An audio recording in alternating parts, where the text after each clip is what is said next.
I want to go back out to Jaclyn Allen, one of our 7 News reporters who's out at Conifer High School and has been talking with folks who are gathering there, Conifer being the evacuation shelter site. Jaclyn?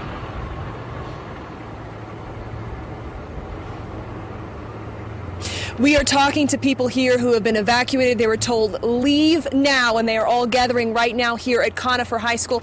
And I'm joined right now with one of those evacuees. Her name's Alicia Wiltsey. Alicia, tell me, how did you find out about the fire? Actually, a neighbor came.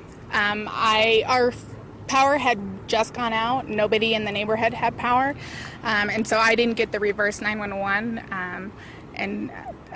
Unfortunately, all I have is cell service up there. And so you could actually see the smoke and flames. How close is this to your house? I'd guess probably 4 miles. It's too close, given the circumstances. I was going to say, have you been evacuated before? I've been on standby before. This is the first time that we've ever actually been evacuated, and certainly we got the level 3 warning, so we had to go immediately. But you mentioned to me you actually ran home really quickly. What did you grab? I grabbed pictures and some toys for the kids, the cats, and that's about it. Some clothes. And how worried are you right now? Do you think they're going to get this under control? When you saw it, what's going through your mind right now? I'm hoping they get it under control. The wind conditions don't seem very promising. The nice thing is they know what they're doing. They've done this before, so they got it early.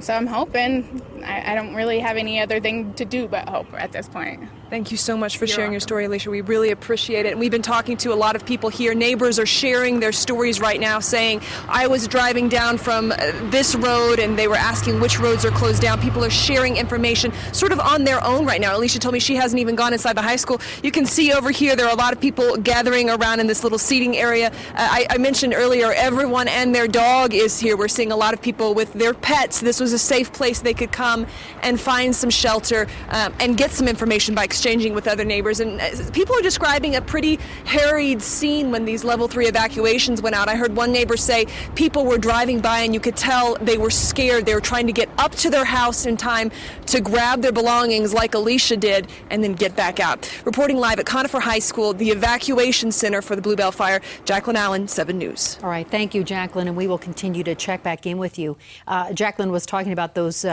calls that went out to homes.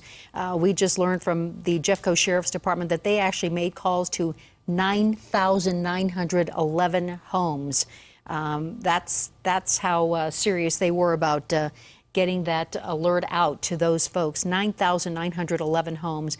They say there was a 71% success rate. Some folks without phone service, some folks having some trouble, maybe with the wrong number perhaps, but 9,900 homes received that call, or at least the call went out to that number of homes this afternoon. So a pretty big area that we're talking about. We know that 100 homes are threatened, but we have not heard of any structures burned.